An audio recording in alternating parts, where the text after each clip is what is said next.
فَمَنْ يَكْفُرْ بِالطَّاغُوتِ وَيُؤْمِنْ بِاللَّهِ فَقَدْ اسْتَمْسَكَ بِالْعُرْوَةِ الْوُثْقَى. Then he gives us an image. Whoever will deny forces of rebellion. There are forces of rebellion that want you to believe in them. There's rebellious urges inside you that want you to believe that your temptations will lead you to happiness, that that's what you should believe in. There are forces inside you that make you think your greed is good for you, your pride is good for you, your show-off attitude is good for you. They want you to, there are things inside you, this fujur inside you, فَأَلْهَمَهَا فُجُورَهَا وَتَقْوَاهَا. Allah is telling us in this ayah, whoever fights the forces of rebellion inside and outside. Outside Taghut is like the leaders, the fara'ina of the world, the Fir'auns, the idols. Inside us there's Taghut too, there's rebellious forces inside. Whoever can deny them successfully, وَيُؤْمِن بِاللَّهِ, and then believe in Allah. And believe in Allah. See, Iman in Allah was mentioned next, because you can't really believe in Allah if you haven't conquered the forces of rebellion. Until you've put the rebellion down, what good is Iman? What good is Iman?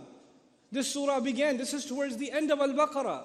This surah began talking about shaitan, who knew about Allah, who believed in Allah, who worshipped Allah, but couldn't put his internal rebellion down.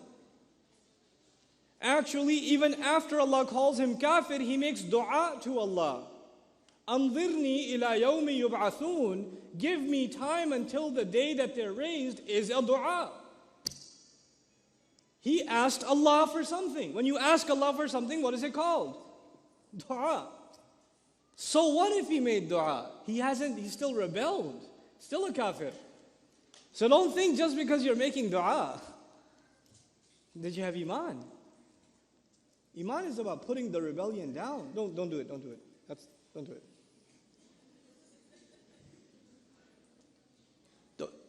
That's not Iman. وَمَنْ يَكْفُرْ بِالطَّاغُوتِ وَيُؤْمِنْ بِاللَّهِ. Then this person who can put that rebellion down inside of them, فَقَدْ اسْتَمْسَكَ بِالْعُرْوَةِ الْوُثْقَى. That's the one that's holding on to an anchor, like the chain of a ship that is so well put together. He's holding on to that anchor. Now, where is an anchor? Where is it found? Where is an anchor found? Answer the question. Come on. On a ship. And you're not on the ship. You're obviously in the water, because the anchor goes into the water. You're in the water. And there's a storm. The anchor is dropped when the ship needs to stay stable. So you're in a storm in the ocean. You are going to drown unless you hold on to the anchor. Allah says, whoever can put their rebellion down and hold on to Iman in Allah, then they're holding on to that anchor. لَا انْفِصَامَ لَهَا. There's no breaking it. There's no breaks in that. There's no chinks in that armor. That doesn't break. You're saving yourself. The ayah began, I don't need you. The ayah ends, but you need me. That's how it ends. You want to drown? Go ahead. Go ahead. But whoever holds on, well, they're holding on to something that doesn't disappoint. لَا انْفِصَامَ لَهَا. And then comes the next ayah. The ayah about darkness and light. Now that you're in when Allah describes the ocean in the Quran, Allah describes darkness upon darkness. The Quran's imagery is all connected. In Surah An-Nur, when Allah talks about Bahr, He says, Bahrun lujji, Bahrun lujjiyin, yaghshahu mawjun min fawqihi, mawjun min fawqihi sahab. A deep ocean that is so deep there's no light getting through. Lujji is extremely dark and deep. And then on top of that there's mawj, another wave, and another wave on top of that, dark cloud. So there's this dark, dark, dark, dark place. Nighttime in the middle of the ocean. And it's a cloudy night, so even the moonlight can't get through. The stars can't get through. Because you would imagine nighttime in the ocean, you might think the moon is reflecting, right? On the water, when you imagine that scene. But what keeps the moon from even shining through? The cloud. Min fawqihi sahab. The clouds are there. They block whatever light could have been there. So you are in absolute pitch dark in the ocean, holding on to this anchor if you can. And now appreciate what Allah says. Allah is the protective friend of those who believe. I want you to imagine this, take a note of the imagery here, because Quran speaks in imagery a lot. You just fell off a ship. You have a friend on board the ship. You have a friend on board the ship, and there are different kinds of friends. There's a kind of friend that's on the ship, sees you fall and goes, "Oh, I'm going to miss you."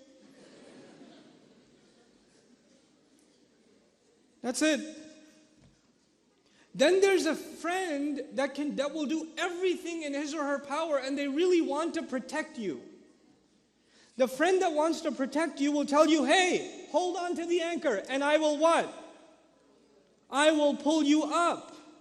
That kind of a friend that wants to protect you is actually, in Arabic, it's called a wali. A wali is a friend, but a protective one. Not just a friend that's, going to ditch you at the right time. That's actually a khadul in Arabic. They say khadul is a friend that acts like they're your buddy until you need them and they disappear. When trouble shows up, they disappear. The shaitan is khadul. He's a kind of friend. He's always hanging out with you. He's always there. He talks to you a lot. He talks to you more than anybody else probably.